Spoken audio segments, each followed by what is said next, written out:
ജീവിതത്തിലേക്ക് അടുപ്പിക്കരുത്.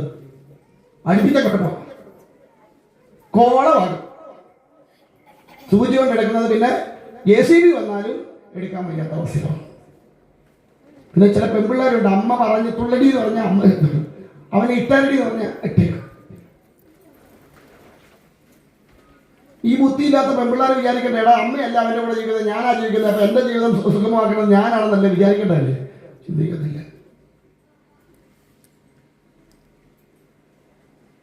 മനസ്സിലായോ? അതുകൊണ്ട് മക്കളെ കല്യാണം കഴിച്ചു വിട്ടാൽ അങ്ങ് വിട്ടേക്കണം. അവർ നിങ്ങൾ നിങ്ങളുടെ കെട്ടിയവരുടെ കൂടെ തോന്നുന്ന ജീവിച്ചത് പറഞ്ഞാൽ പിള്ളേരും അത് അനുഭവിക്കണമെന്നുണ്ടോ? ഞാൻ അനുഭവിക്കാതൊന്നും അവള് സൂചിക്കണ്ടെന്ന എന്തോ ഇടപാടാ. ചിലര് വന്ന് പറയും, സ്വാമി മരുമോനോ പോരാ, മരുമോളും പോരാ. ഞാൻ പറഞ്ഞു രണ്ടും പോരാങ്കിൽ നിങ്ങൾ ഇറങ്ങിയത് പോന്നേ, എന്തിനാ അവിടെ കടിച്ചു കിടക്കുന്നേ? അത് അങ്ങനെ പോകാൻ പറ്റും സ്വാമി, എന്റേതല്ലയോ മുതല്. ഇതുപോലൊരു മുതല് വേറെ കാണത്തില്ല. ഇങ്ങനെ കുശുമ്പും കുഞ്ഞാനും പിടിച്ചടക്കുന്ന കുറെ അമ്മമാർ അങ്ങനെ ചീത്ത പറയാമെന്ന് വിചാരിക്കല്ലേ. നിങ്ങളെ കുറിച്ച് എനിക്ക് എല്ലാം നല്ല അഭിപ്രായമുള്ളൂ. പക്ഷെ ചിലടത്ത് ചെല്ലും ഞങ്ങളടുത്ത് അങ്ങനെ തൃക്കൊടിത്തരത്തെ കാര്യം പറഞ്ഞ ചിലടത്ത് ചെല്ലുമ്പം കാണാം. ഒരിടത്ത് ഇതുപോലെ ചെന്നപ്പോ ഒരു അമ്മ കണ്ട ഇതുപോലൊരു പാവം അമ്മ, സ്വാമി ചെന്താമേ അതെ വീട്ടിൽ ഭയങ്കര പ്രശ്നമാണ് സ്വാമി.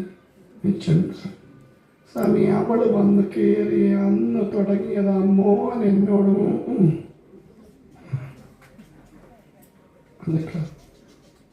അവനിപ്പോ എന്നെ തിരിഞ്ഞു നോക്കത്തില്ല സ്വാമി. ഞാൻ പറഞ്ഞു നേരെ നോക്കുന്നുണ്ടാവും, പിന്നെ ഇപ്പൊ തിരിഞ്ഞു നോക്കേണ്ട കാര്യമില്ല, നേരെ നോക്കുന്നുണ്ട് തിരിഞ്ഞു നോക്കണ്ട വേണ്ടല്ലോ ഉണ്ടായി. അല്ല സ്വാമി ഒരു രക്ഷയില്ല. ഞാൻ ചോദിച്ചു, അമ്മ അവരുടെ അടുത്ത് വല്ലത്തിന് ചെല്ലുവോ? എൻ്റെ മോനല്ലേ സ്വാമി, എനിക്ക് പോകാതിരിക്കാൻ പറ്റുമോ? എന്നിട്ട് എന്തോ ചെന്ന് പറയും. അങ്ങനെ ഞാനൊന്നും പറയത്തില്ല, അവള് കാണിക്കുന്നതൊക്കെ ഞാൻ അവനോട് പറയും. അപ്പോഴേ എനിക്ക് സ്വഭാവം പിടികിട്ടെ. ഞാൻ പറഞ്ഞൊരു കാര്യം ചെയ്യും, അമ്മ പ്രത്യേകിച്ച് വഴിപാടൊന്നും ചെയ്യണ്ട, ഇടി പിടിക്കിട്ട് അത് നോക്കിണ്ടാക്കും. 1.5 മണിക്കൂർ കഴിഞ്ഞപ്പോൾ മരുമോളെടുത്തു. ഞാൻ ചോദിച്ചു, നമ്മൾ മഹാജ്ഞാനിയാണല്ലോ, എൻ്റെ കണ്ണൊക്കെ അടച്ചിരുന്നിട്ട് ചോദിച്ചു, വീട്ടിൽ സ്വസ്ഥതക്കുറവല്ലേ? അമ്മായിയമ്മയാണ് പ്രശ്നം അല്ലേ? സ്വാമി സത്യം. കാരണം അത് അമ്മായിയമ്മയും മരുമോളും വന്ന് എനിക്ക് കൃത്യമായിട്ട് അറിയായിരുന്നു. ഒരു കലക്കി അവിടെ ഇരുന്ന് നാരായണ സ്വാമി 500, 1000 രൂപ 15 മിനിറ്റ് കൊണ്ട് എന്നെ കിട്ടി.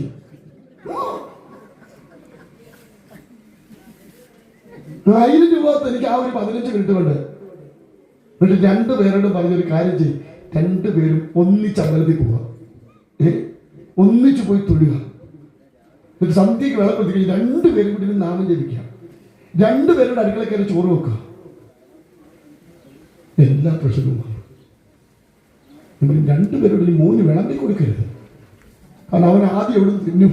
അമ്മ വിളമ്പിയ തിന്നോ, ഭാര്യ വിളമ്പുന്നോ, അമ്മ വിളമ്പുന്നോ, ഭാര്യ വിളക്കും, ഭാര്യ വിളമ്പുന്ന അമ്മ വിളക്കും, ഏതാ തിന്നാ? ഇവിടെ 2 പേരോട് വിളമ്പി കൊടുക്കണ്ട, ആരെങ്കിലും ഒരാളെ വിളമ്പി കൊടുക്കണം. അവർക്ക് സമാധാനമായി. എനിക്ക് 1000 രൂപയുണ്ട്. അതിനല്ല ഇങ്ങനെയാന്ന് ആവശ്യമില്ലാത്തതെല്ലാം കയറി മാന്തും. എന്ത് കാര്യത്തിന്? നിങ്ങൾ നിങ്ങളുടെ കെട്ടിയവരോട് സുഖമായിട്ട് ജീവിച്ചതിനെ പറ്റി വന്ന പിള്ളേരുടെ ജീവിതത്തിലേക്കാണ് നിങ്ങളുടെ മക്കളുടെ ജീവിതം. ഞാൻ പറയാം, ഈ അമ്മായിയമ്മ പോലെടുക്കുമ്പോൾ ആ ചെറുക്കനാണ് അവിടെ കിടന്ന് കൈയും കാലും അടിക്കുന്നത്. കാരണം അവൻ ആരുടെ കൂടെ നിൽക്കും? കെട്ടിക്കൊണ്ടുവന്ന പെണ്ണിനെ കളയാൻ പറ്റുമോ? ജന്മം നൽകി അമ്മയെ കളയാൻ പറ്റുമോ? ആരെ കളയാൻ? ഞാൻ കെട്ടിക്കൊണ്ട് വന്നപ്പോഴേ പറഞ്ഞു, 2 കൂടെ അടിയുണ്ടാക്കിയിട്ട് 2 കൂടെ തന്നെ തീർത്തോ. ഞാൻ ഇറങ്ങിയ പാട്ടിന് പോകും. അതുകൊണ്ട് ഈശ്വരാധീനം കൊണ്ട് ഇതുവരെ ഒരു കുഴപ്പമില്ല. 10-20 കൊല്ലം ഇതുവരെ ഒരു കുഴപ്പമില്ല. അടിച്ചാൽ 2 കൂടെ തീർത്തുള്ളൂ, 2 പിടിച്ച് കഴിയുമ്പോൾ മുന്തിക്കുള്ളൂ. ഞാൻ ഇടപെടാനേ പോകത്തില്ല. അങ്ങനെ ഇടപെടാൻ പറ്റുന്ന പുരുഷന്മാർ വളരെ കുറവാണ്. കാരണം അവർക്ക് അമ്മയെ വയ്യ, ഭാര്യ വയ്യാത്ത അവസ്ഥ. 2 നിഷ്പക്ഷമായിട്ട് നിന്നേക്കണമെന്ന് ഒരു പ്രശ്നമില്ല. അവൻ്റെ ജീവിത സുഖമാവില്ല. വിവാഹം കഴിച്ചു വിട്ടാൽ മക്കളെ ജീവിക്കാൻ അനുവദിക്കുക. അവരുടെ സൗകര്യാർത്ഥം, അവരുടെ ഇഷ്ടാനുസരണം. അവര് പുറത്തു പോയി ആഹാരം കഴിക്കുന്നെങ്കിൽ കഴിക്കട്ടെ, നിങ്ങൾക്ക് എന്താണ് വിഷമം? പുറത്ത് പോവാ അമ്മയെന്ന് പറയുന്നുണ്ടെ പറയാം, മക്കളെ എനിക്കൂടെ ഒരു ബിരിയാണി കഴിച്ചിട്ട് പറയാം, ഇത്രയുള്ള കേസേ ഉള്ളൂ. അത് പറയത്തില്ല. തിരിച്ചുവിടെ എന്റെ കൂടെ പോയിരിക്കുക ബിരിയാണി തിന്നാന്, എന്നാ ബാക്കി ഒരുത്തരി ഇവിടെ കിടപ്പുണ്ട്, ഒന്ന് തിരിഞ്ഞു നോക്കണമല്ലോ. അതേ തുടങ്ങും ബിരിയാണിയിൽ പിരിയാതെ. ഉള്ളത് തുറന്നു പറയണം മക്കളോട്. കുശുമ്പും പിന്നാകെ മനസ്സിലെച്ചോണ്ട് പ്രവർത്തിക്കരുത്. മക്കളോട് ആഗ്രഹമുണ്ട്, അത് മക്കളോട് തുറന്നു പറയാം. മക്കളെ എനിക്ക് ഇങ്ങോട്ട് ആഗ്രഹമുണ്ട്, നമുക്ക് അവർ സാധിച്ചു തരുമെന്ന് പറയേണ്ട രീതിയിൽ പറഞ്ഞാൽ ഇല്ലേ. ഒരു കല്യാണം കുടുംബജീവിതം അത്ര നിസ്സാരമുള്ള കാര്യമല്ല. ചൊവ്വേ നേരെ ജീവിച്ചു ചേർത്ത് അതിന് തക്കതായ ഗുണഫലം ഉണ്ടാവും. ഇനി പറയാണ്ട് ഇതിന്റെ കുറച്ചുകൂടെ അതൊക്കെ പോട്ടെ, പറഞ്ഞാൽ 2 മണി ആയാലും ഇവിടെ എഴുന്നേക്കാൻ പറ്റൂല. മനസ്സിലായോ? അപ്പൊ ഇനി രുക്മിണി ആരാ, പിന്നെ ഭഗവാൻ ആരാ, ബ്രാഹ്മണൻ ആരാന്നുള്ളത് അറിയേണ്ടത്. രുക്മിണി എന്ന് പറയുന്നത് ജീവനാണ്. ജീവാത്മാ പരമാത്മാ എന്ന 2 സങ്കല്പം ശരീരമെടുത്തുകൊണ്ടുണ്ട്. അതുകൊണ്ട് ആ ജീവാത്മാവാണ് ആര്, രുക്മിണി. ജീവാത്മാവ് എപ്പോഴും ആഗ്രഹിക്കുന്ന പരമാത്മാവായ ഭഗവാനിൽ ലയിക്കാൻ ആഗ്രഹിക്കുന്നത്. കാരണം ഞാൻ വന്നത് അതിനു വേണ്ടിയാണെന്ന് ജീവന് ബോധമുണ്ട്. പക്ഷെ എന്ത് പറ്റും, രുക്മിമാരൊന്നും സമ്മതിക്കില്ല. ഈ ജീവന്റെ വിരോധികൾ എപ്പോഴും ഈ 5 ജ്ഞാനേന്ദ്രിയങ്ങളാ, കണ്ണ്, മൂക്ക്, നാക്ക്, ത്വക്ക്, ചെവി. അതിന് പറ്റും അതിൽ നിന്ന് കിട്ടുന്ന രസത്തിൽ മുഴുകിപ്പോവും. അതുകൊണ്ട് പിന്നെ അതൊരിക്കലും എന്ത് ചെയ്യില്ല, പരമാത്മാവിലേക്ക് പോകാനായിട്ട് സമ്മതിക്കില്ല. അതുകൊണ്ടാണ് ശിശു പാലനെ കെട്ടാൻ പറഞ്ഞത്. പേരിൽ തന്നെയുണ്ട്, ശിശുക്കളെ പാലിക്കാൻ അതിയായ മോഹമുള്ളവനാണ് ശിശുപാലൻ. ഞാൻ ഭൗതിക സുഖങ്ങൾ അമിതമായി ആസക്തിയുള്ളവനാണ് ആര്, ശിശുപാലൻ. അപ്പോഴാണ് ജീവൻ ആലോചിച്ചത്, ഒരു ബ്രാഹ്മണനുണ്ട്. ബ്രാഹ്മണൻ ഞാൻ കഴിഞ്ഞ ദിവസം പറഞ്ഞു, പൂണൂൽ ഇട്ടുകൊണ്ട് ബ്രാഹ്മണനാവില്ല, പൂണൂൽ ഇടാത്തതുകൊണ്ട് ബ്രാഹ്മണനാവാതിരിക്കുകയില്ല. അവന്റെ കർമ്മമാണ് അവനെ ബ്രാഹ്മണനാക്കുന്നതും ക്ഷത്രിയനാക്കുന്നതും വൈശ്യനാക്കുന്നതും ശൂദ്രനാക്കുന്നതും. അങ്ങനെ ഒരു ജാതി ഇല്ലായിരുന്നു, പിന്നെ ആക്കിയെടുത്തതാ ഒരു ജാതിയായിട്ട്. ഇത് 4 വർണ്ണങ്ങളും ഒരു മനുഷ്യനെ തന്നെ ഉള്ളതാണ്. 4 വർണ്ണങ്ങളും ഉരുത്തിരിച്ചാണ് ഈ ബ്രാഹ്മണ, ക്ഷത്രിയ, വൈശ്യ, ശൂദ്ര എന്നുള്ള 4 ഓരോ മനുഷ്യരും ഉള്ളതാണ്. ഞാനിപ്പോൾ ബ്രാഹ്മണനാണ്, പൂണുന്നൂലുണ്ടെങ്കിലും ഇല്ലെങ്കിലും ഞാൻ ബ്രാഹ്മണനാണ്. കാരണം ഈശ്വരീയമായ കർമ്മങ്ങളാണ് ചെയ്യുന്നത്. എനിക്കറിയാവുന്ന കാര്യങ്ങൾ ബൃഹത്തായിട്ട് മറ്റുള്ളവർക്ക് ആവും പോലെ പറഞ്ഞു കൊടുക്കുന്നുണ്ട്. അത് ബ്രാഹ്മണന്റെ ധർമ്മം, അത് ഞാൻ ചെയ്യുന്നു. ഇതേ ഞാൻ നാളെ കേരളത്തിന്റെ മുഖ്യമന്ത്രിയായ ആരായി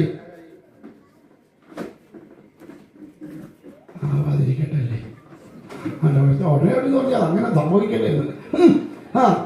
ഞാൻ ക്ഷത്രിയനായി. എന്താ കാരണം, ഭരണകാര്യങ്ങളിൽ ഇടപെട്ട് കഴിയുമ്പോൾ ഞാൻ ക്ഷത്രിയന്റെ ധർമ്മമാണ് രാഷ്ട്രഭരണം, അതുകൊണ്ട് ക്ഷത്രിയനാവും. അതേ ഞാൻ നാളെ പശുക്കളെ പാലിക്കാനോ അല്ലെ കച്ചവടം ചെയ്യാനോ പോയാൽ ഞാൻ വൈശ്യനായി. അതേ ഞാൻ മറ്റൊരാൾക്ക് സേവകനായിട്ട് നിന്നാൽ ഞാൻ ആരായി, ശൂദ്രനായി. ആ കർമ്മമാണ് അവനെ. ഇനി ഈ പറയുന്ന കുലമായിട്ട് കൽപ്പിച്ചാൽ പോലും ബ്രാഹ്മണ കുലം എന്ന് പറയുന്ന കുലത്തിൽ പിറന്നാൽ പോലും അത് കുലമാക്കിയെടുത്തതാ. പണ്ട് കാലത്ത് അതല്ലായിരുന്നു, അത് നിലനിൽപ്പിന് വേണ്ടി ചെയ്തതാണ്. ആ കുലമായിട്ട് കൽപ്പിച്ചാൽ പോലും ആ കുലത്തിൽ പിറന്നാൽ പോലും കർമ്മം പിഴച്ചാൽ അവൻ ചണ്ടാളനാണ്. വളരെ വലിയ ഉദാഹരണം അജാമിളൻ. ബ്രാഹ്മണ കുടുംബത്തിൽ പിറന്നിട്ട് പോലും കർമ്മം പിഴച്ചപ്പാറായിട്ട് മാറി, ചണ്ടാളനായിട്ട് മാറി. അപ്പൊ കർമ്മമാണ് ബ്രാഹ്മണനാക്കുന്നതും ശൂദ്രനാക്കുന്നതും ചണ്ടാളനാക്കുന്നതും ഒക്കെ. മനസ്സിലായോ? അപ്പൊ ഇവിടെ ആരായി ബ്രാഹ്മണൻ? അത് ഗുരുവാണ്. ബ്രഹ്മജ്ഞാനി ഇത് ബ്രാഹ്മണനാണ്. ബ്രഹ്മത്തെ അറിഞ്ഞ് അനുഭവിച്ചവനാണ് ബ്രാഹ്മണൻ. അതുകൊണ്ടാണ് പറഞ്ഞപ്പോൾ ഉറപ്പ് കൊടുത്തു പോയത്, ഞാൻ പോയി കാര്യം സാധിച്ചു വരാം എന്ന് ഉറപ്പ് കൊടുത്തു പോയത്. കാരണം പരബ്രഹ്മ സ്വരൂപത്തെ അറിഞ്ഞ് അനുഭവിച്ചതായതുകൊണ്ട് ജീവനിലേക്ക് ആ ബ്രഹ്മത്തെ എത്തിക്കാൻ അവന് വലിയ ബുദ്ധിമുട്ടൊന്നും ഇല്ല. പക്ഷേ യുക്തിയാണ് പ്രധാന ശത്രു. യുക്തി എന്ന് പറയുന്നത് നമ്മുടെ കണ്ണാണ്. എന്താ കുഴപ്പം? കണ്ണാണ് രൂപം തരുന്നത്, ഇല്ലേ? കുറച്ചു കാലത്തേക്ക് നിങ്ങൾ എന്റെ രൂപം മറക്കുമോ? ഇല്ല. എന്താ കാരണം? ഇതുപോലെ എണ്ണത്തിനെ കണ്ടിട്ടുമില്ല, ഇനി കാണാനിട്ട് പോണതുമില്ലാത്തതുകൊണ്ട് കുറെ കാലത്തൊക്കെ പറഞ്ഞു, ഇനി എന്നേക്കാൾ സുന്ദരനെ ഏതെങ്കിലും ഒരു ആചാര്യം വന്നാലേ പിന്നെ എന്നെ മറക്കൂല്ലേ? ഉറപ്പായിട്ട് അത്ര വിളിക്കില്ലേ. അപ്പൊ എന്താ കാരണം? ആ രൂപം തരുന്നത് കണ്ണാണ്. ഈ രൂപത്തിനൊരു പ്രശ്നമുണ്ട്, അത് മനസ്സിൽ പതിഞ്ഞ അത്ര പെട്ടെന്നൊന്നും മാഞ്ഞു പോവില്ല. അതുകൊണ്ട് ഈ രൂപം പ്രശ്നമുണ്ടാക്കും. മറ്റുള്ള ഇന്ദ്രിയങ്ങൾ അത്രയും ദോഷമില്ല. കർമ്മേന്ദ്രിയത്തിലും ജ്ഞാനേന്ദ്രിയത്തിലും കൂടെ ചേർത്ത് മൂന്നെണ്ണത്തിനെ അടക്കിയാൽ ഏതാണ്ടൊക്കെ രക്ഷപ്പെടാന്ന. ഒന്ന് കണ്ണ്, ഒന്ന് നാവ്, ഒന്ന് ജനനേന്ദ്രിയം. ഈ മൂന്നെണ്ണത്തിനെ അടക്കാൻ പഠിച്ചാൽ അവൻ രക്ഷപ്പെട്ടു എന്നാ പറയും. പക്ഷെ അടക്കാൻ പ്രയാസമുള്ളതും ഈ മൂന്നെണ്ണമാണ്. അങ്ങോട്ട് ചെല്ലുമ്പോൾ നല്ല ടേസ്റ്റുള്ള അവയിൽ കിട്ടിയാൽ എന്തോ ചെയ്യും? 3 പ്രാവശ്യം മേടിച്ച് തിന്നും. എന്താ കാരണം? രുചി അറിഞ്ഞു പോയി. അതുകൊണ്ടാണ്. സൗന്ദര്യമുള്ളതിനെ കാണുമ്പോൾ എന്ത് ചെയ്യും? നോക്കും. വേണേ ഒന്നും അറിയാൻ വയ്യാതെ എല്ലാം മറന്ന് വേണമെങ്കിൽ നോക്കും, ഇല്ലേ? എന്താ കാരണം? രൂപം ഉള്ളിൽ തന്നത് കൊണ്ട്. ഈ രൂപം പെട്ടെന്ന് ഉള്ളിൽ നിന്നും ആയില്ല. ഇനി സംശയം ഉണ്ടെങ്കിൽ ഞാൻ ഒരു കാര്യം പറയാം. ഞാൻ ഒരു വാക്ക് പറയുക, എല്ലാവർക്കും ഒരുപോലെയാണ് രൂപം കിട്ടുന്നതെന്ന് പറയാം. അച്ഛൻ എല്ലാവർക്കും ഒരേ രൂപമാണോ? അന്നോ? അല്ല. എന്താ കാരണം? എൻ്റെ അച്ഛനല്ല അവൻ്റെ അച്ഛൻ. അതുകൊണ്ട് എൻ്റെ അച്ഛൻ്റെ രൂപം എൻ്റെ ഉള്ളിൽ വരും, അവൻ്റെ അച്ഛൻ്റെ രൂപം അവൻ്റെ ഉള്ളിൽ വരും. അപ്പൊ എവിടെ നിന്ന് കിട്ടിയതാ? അത് കണ്ണിൽ കൂടി കിട്ടിയ രൂപം എവിടെ പതിഞ്ഞു? മനസ്സിൽ പതിഞ്ഞു. അതുകൊണ്ട് ആ രൂപം അച്ഛനെന്ന് കേൾക്കുമ്പോൾ നമ്മുടെ സ്വന്തം അച്ഛൻ്റെ രൂപമേ നമ്മുടെ ഉള്ളിൽ വരൂ. അതൊരിക്കലും വേറെ ആരാണിത് ആവില്ല. അപ്പൊ ഈ കാലങ്ങൾക്ക് മുൻപേ കുട്ടിക്കാലത്തെ കിട്ടിയ ആ രൂപം ഈ ഭൂമിയിൽ നിന്ന് പോകുന്നത് വരെ ഉണ്ടാവും. മനസ്സിലായില്ലേ? അപ്പൊ കണ്ണിൽ നിന്ന് കിട്ടുന്ന രൂപം അത്ര പെട്ടെന്ന് മാറില്ല. ഇനി ഒരേ ശബ്ദത്തിൽ, ഇപ്പൊ യേശുദാസന്റെ അതേ ശബ്ദത്തിൽ പാടുന്ന ഒരാൾ പാടിയ യേശുദാസാണോ അല്ലെ വേറെ തിരിച്ചറിയാൻ പറ്റുമോ? ഇല്ല. കണ്ണ് കെട്ടി നിർത്തി കഴിഞ്ഞാൽ ഒരാളൊന്ന് സ്പർശിച്ചാൽ അത് ആരാ സ്പർശിച്ചെന്ന് അറിയാൻ പറ്റുമോ? ഇല്ല. അപ്പൊ ബാക്കിയുള്ള ഇന്ദ്രിയങ്ങളിൽ നിന്നും അപേക്ഷിച്ച് കണ്ണാണ് രൂക്ഷമായിട്ടുള്ള ശത്രു ജീവന്റെ. അതുകൊണ്ടാണ് രുക്മിയാണ് ഭയങ്കരനായ ശത്രു, ഭഗവാനോട് ദേഷ്യമുള്ളത്. അതുകൊണ്ടാണ് അത് പറയുന്നത്. മനസ്സിലായോ? അപ്പൊ ആ ബ്രാഹ്മണൻ എന്ത് ചെയ്തു? ആ ഗുരു എന്ത് ചെയ്തു? ജീവനാകുന്ന രുക്മിണിക്ക് പരമാത്മസ്വരൂപനായിരിക്കുന്ന ഭഗവാനെ ചേർത്ത് വെച്ചു കൊടുത്തു. അതായത് ജീവനും പരനും രണ്ടിടത്തു നിന്ന് ഒന്നായിട്ട് ലയിച്ച ചടങ്ങാണ് ഏത്? രുക്മിണി. അതുകൊണ്ടാണ് രുക്മിണി ദേവിക്ക് ജീവിതത്തിൽ ആനന്ദം അനുഭവിക്കാൻ സാധിച്ചത്. മനസ്സിലായോ?